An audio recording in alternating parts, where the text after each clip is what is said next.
பானு, தற்போது நீங்கள் பார்க்கலாம் சென்னைக்கு 140 கிலோமீட்டர் தூரத்தில் தான் புயல் இருக்கிறது. எனவே புயல் நெருங்க ஆரம்பித்து விட்டது என்றால் கிலோமீட்டர் அதிகரித்திருக்கு. 7 கிலோமீட்டர் இருந்து தற்போது 12 கிலோமீட்டராக அதிகரித்திருக்கு. எனவே வேகம் அதிகரிக்க தற்போது சென்னை கரையை நோக்கி வந்து கொண்டிருக்கிறது.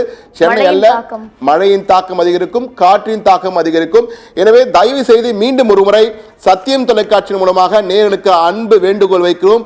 தயவு செய்து தேவையின்றி வீட்டை விட்டு வெளியே வர வேண்டாம். தேவைக்கான பொருட்கள், அவசிய பொருட்கள் வாங்க வேண்டும் என்றால் மட்டுமே வெளியே வாருங்கள். என்றால் புயல் காரணமாக மரங்கள் உடைந்து விழுவதற்கான வாய்ப்புகள் இருக்கிறது. அதே போன்று மின்கம்பங்கள் உடைந்து விழலாம். எனவே தயவு செய்து தேவையின்றி வெளியே வர வேண்டாம், வீட்டிற்குள்ளே இருங்கள் என்ற அன்பு வேண்டுகோளை சத்தியம் தொலைக்காட்சி மூலமாக வைக்கிறோம். அதே போன்று மழையில் நனைந்த மின்சார வயர்களை தொட வேண்டாம், மின்சார பெட்டிகளை தொட வேண்டாம், மிகவும் கவனமாக இருக்க வேண்டும்.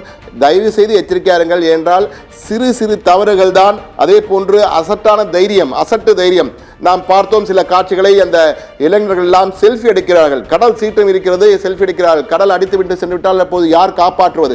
எனவே தயவு செய்து இது போன்ற சர்க்கஸ் வேலைகளை எல்லாம் தயவு செய்து செய்யாதீர்கள் என்ற அன்பு வேண்டுகோளை வைக்கிறோம். தயவு செய்து வீட்டுக்குள்ளே இருங்கள், வீட்டிலிருந்து தொலைக்காட்சியை பாருங்கள், உங்களுக்கு உடனுக்குடன் தகவல்கள் வந்து கொண்டே இருக்கிறது.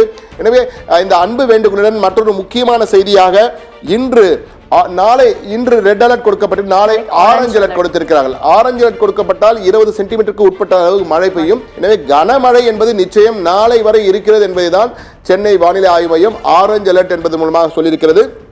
அதே போல பானு, 12 கிலோமீட்டர் வேகத்தை நெருங்குவதால் இந்த புயலின் வேகம் அதிகரிக்க தற்போது 2 விடயங்களை பார்க்கலாம். புயலின் காற்றின் வேகம் அதிகரிக்கும், கடல் காற்று அதிகமாக வீச ஆரம்பிக்கும், தரையை நோக்கி வீச ஆரம்பிக்கும். எனவே மிகவும் எச்சரிக்கையாக இருக்க வேண்டியது அவசியம். அதே வாகனம் ஓட்டுறதெல்லாம், இருசக்கர வாகனம் ஓட்டுறதெல்லாம் தவிர்த்துக்கலாம். நிச்சயமாக அதான் தேவையின்றி வெளியே வரக்கூடாது.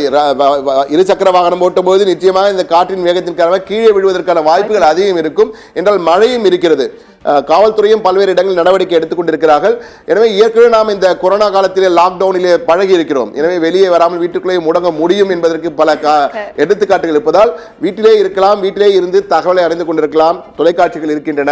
மின்சாரம் இதுவரை பெரிய அளவு எந்த இடங்களிலும் பாதிக்கப்படவில்லை என்ற தகவல் இருக்கு. ஒரு சில இடங்கள் கனமழை பெய்யும் இடங்கள், தாழ்வான இடங்களில் மட்டும் மின்சாரங்கள் பாதிக்கப்பட்டிருக்கிறது. பொதுவாக மின்சாரம் அனைத்து இடங்களிலும் இருப்பதாக இதுவரை தகவல் வந்து கொண்டிருக்க என்பதையும் தாங்கள் பதிவு செய்ய விரும்புகிறோம்.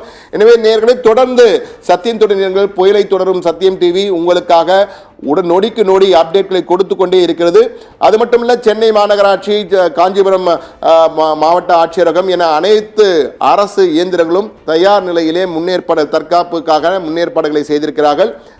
தேசிய பேரிடர் மீட்பு படை, அதே போன்று மாநில பேரிடர் மீட்பு படை என்று அனைவருமே தயார் நிலைக்கிறார்கள். அதே போன்று எழிலகத்திலே பேரிடர் கட்டுப்பாட்டு மையம் இருக்கிறது. அந்த பேரிடர் கட்டுப்பாட்டு மையத்திலிருந்து தற்போது தமிழகத்தின் பல்வேறு இடங்களை அமைச்சர்கள், வருவாய்த்துறை KKSSR ராமச்சந்திரன் தலைமையிலே அந்த பணிகளும் தற்போது நடந்துகிற ராஜேஷ் லக்கானி வருவாய் ஆணையாளர் இருக்கிறார். எனவே அவரும் அதை பார்த்து கொண்டிருக்கிறார். எனவே உடனுக்குடன் அனைத்து ஏற்பாடுகளும் செய்யப்பட்டிருக்கின்றன. தற்போதைய நிலையில் புயல் 140 கிலோமீட்டர் தூரத்தில் இருக்கிறது. சென்னைக்கு கிழக்கு தென்கிழக்கு இருக்கிறது. தற்பொழுது வடக்கு வடமேற்கு திசையிலே புயல் நகர ஆரம்பித்திருப்பதால் இது கரையை நோக்கி மெல்ல மெல்ல நகர ஆரம்பித்து விட்டது. நகரும் வேகமும் 7 கிலோமீட்டர், மணிக்கு 7 கிலோமீட்டர் வேகத்தில் இருந்து 12 கிலோமீட்டராக அதிகரித்திருக்கிறது. எனவே இது நகர ஆரம்பித்திருப்பதால் நிச்சயமாக இன்று மாலை கரையை கடப்பதற்கான வாய்ப்புகள், பிற்பகலுக்கு பிறகு கரையை கடப்பதற்கான 140 கிலோமீட்டர் என்றால் இதனுடைய வேகம் மேலும் அதிகரித்தால் இன்று பிற்பகல் ஏற்கனவே சென்னை வானிலை ஆய்வு மையம், தேசிய வானிலை ஆய்வு மையத்தின் மண்டல அலுவலகமான சென்னை வானிலை ஆய்வு மையம் அறிவித்தது போல் இன்று பிற்பகலிலிருந்து கரையை கடக்க ஆரம்பிக்கும். அதே போன்று புயல் கரையை கடப்பதிலே அந்த வரைகளை மாதிரி வரைபடம் இருந்தால் காண்பித்தால் அந்த புயல் சேட்டலைட் பிக்சர்ஸ் என்பார்கள். அதாவது தற்பொழுது எப்படி இருக்கிறது மேக கூட்டம் என்பது குறித்து அந்த செயற்கைக்கோள் புகைப்படங்கள் வரும்பொழுது நிச்சயமாக அந்த புகைப்படத்தை வைத்து என்னால் அந்த புயல் எப்படி இருக்கிறது என்பதை நம்மால் நேயர்களுக்கு விளக்க முடியும். என்றால் ஒரு புயல் என்பது 3 முக்கிய பாகங்களை கொண்டிருக்கும். அதாவது தலைப்பகுதி, மையப்பகுதியை தான் புயலின் கண் என்பார்கள். அதுதான் மிக முக்கியமானது. விட்டத்திலே பெரிதாக இருக்கும். அதற்கு பிறகு வால் பகுதி. இந்த 3 பகுதிகள் இருக்கும். முதல் தலைப்பகுதி தான் நுழையும், பிறகு மையப்பகுதி கண். இந்த புயலின் கண் கரை கடக்கும் போதுதான் காற்றின் வேகம், மழை குறைந்துவிடும், ஆனால் காற்றின் வேகம் பெரிதாக இருக்கும். அதன் பின் வால் பகுதி கரையை கடக்கும். என்னால் ஒரு புயல் கரைப்பது என்பது உடன் நீங்கள் அனைவரும் பலர் நினைப்பார்கள் புயல் டக்கென்று கரையை கடந்து, அப்படியெல்லாம் கரையை கடக்காது. ஒரு புயல் கரையை கடப்பதற்கு குறைந்தபட்சம் 2 மணி நேரமாக ஆகும். 7 மணியிலிருந்து 4 மணி நேரம் ஆகும். ஒருவேளை இன்று நண்பகல் 12 மணிக்கு கரையை கடக்க ஆரம்பித்தால் கிட்டத்தட்ட 3 மணி அல்லது 4 மணி அளவில் தான் முழுமையாக அந்த புயல் கரையை கடக்கும். ஆனால் தலைப்பகுதி உள்ளே நுழையும் போது பெரிய அளவு பாதிப்பு இருக்காது. புயல் காற்று வீச ஆரம்பிக்கும், மழையும் பெய்யும் தலை கடக்கும் போது. மையப்பகுதி புயலின் கண் பகுதி கரையை கடக்கும் பொழுது பெரிய அளவு காற்று வீசும், மழை குறைந்துவிடும். ஆனால் காற்றின் வேகம் அதிகமாக இருக்கும். வால் பகுதி கரை கடக்கும் பொழுது காற்றின் வேகம் சற்று குறையும், ஆனால் மழையின் வீச்சு அதிகரிக்க ஆரம்பிக்கும். புயல் கரையை கடந்த பிறகு மழை தொடரும் என்பது அதைவிட மிக முக்கியமானது. தற்போது தமிழகத்தின் மற்ற பகுதியில் பார்த்துக் கொண்டிருப்பவர்கள் இது கடலோர மாவட்டங்கள் தான் மழையை கொடுக்கிறது, மற்ற இடங்களில் மழை இல்லை என்று நினைத்துக் கொண்டிருப்பார்கள். தயவு செய்து அப்படி இருக்காதீர்கள். புயல் கரையை கடக்க வரும் முறைதான் சென்னை, செங்கல்பட்டு, திருவள்ளூர், காஞ்சிபுரம் மற்றும் விழுப்புரம், கடலூர் போன்ற கடலோர பகுதி, புதுச்சேரி ஆகிய இடங்களில் எல்லாம் பாதிப்புகள் அதிகமாக இருக்கும். கரையை கடந்த பிறகு இது உள்நோக்கிலே அந்த புயலானது வலுவிழந்து ஆழ்ந்த காற்றழுத்த மண்டலமாக உள்நாட்டு பகுதிகளிலே பயணிக்க தொடங்கும். இதன் காரணமாக திருவண்ணாமலை, சேலம், கோயம்புத்தூர் வழியாக கேரளா சென்று கேரளா வழியாக அரபிக்கடல் சென்று அரபிக்கடலில் தான் சங்கமிக்கப் போகிறது. இந்த ஒருவேளை அரபிக்கடல் சென்று மீண்டும் வலுவடைந்து புயலாகவும் சொல்லலாம். தற்போதைக்கு அதை கணிக்க முடியாது. ஆனால் அதன் பாதை என்பது உள்பகுதியிலே இந்த முறை அதற்காக தான் தற்போது மிக முக்கியமான தகவல். கிட்டத்தட்ட 47 ஆண்டுகளுக்கு பிறகு 47 ஆண்டுகளுக்கு முன்தான் சென்னை பகுதியில் வங்கக்கடலிலே உருவான புயல் காரணமாக கோவை பகுதியில் ஒரு மழை பொழிவு இருந்தது. 47 ஆண்டுகளுக்கு பிறகு கோயம்புத்தூரிலே, கோவையிலே இந்த முறை இந்த பெஞ்சல் புயல் காரணமாக மழை பொழிவு இருக்கும் என்ற ஒரு முக்கியமான தகவல். கோவை வாசிகளுக்கு புயலை பார்த்திருக்க மாட்டார்கள்.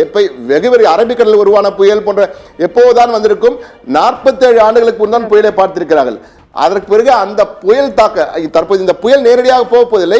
ஆனால் இந்த புயலின் காரணமாக பயணிக்கின்ற காற்றழுத்த மண்டலத்தின் தாக்கத்தின் காரணமாக கோவையிலே மழை பொழிவு இருக்க போகிறது. கனமழையே பெய்யக்கூடிய வாய்ப்பு இருக்கிறது கோவையில் என்று கூறியிருக்கிறார்கள்.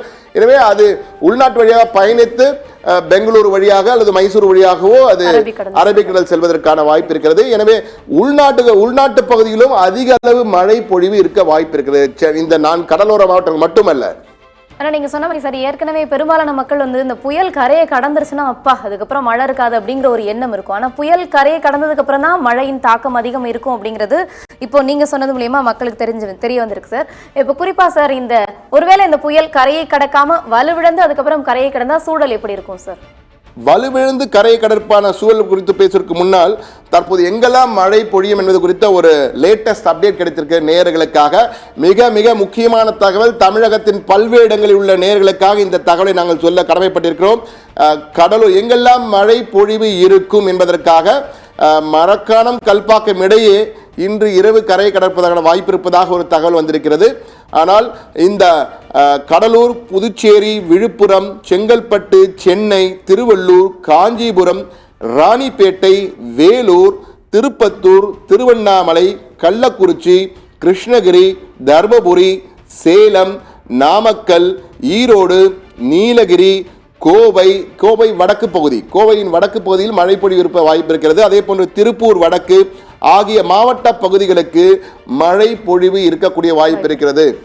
மிதமான மழை முதல் கனமழை, சில இடங்களில் ஓரிரு இடங்களில் மிக கனமழையும் பொழிய வாய்ப்பு இருக்கிறது என்ற தகவல் வந்திருக்கிறது.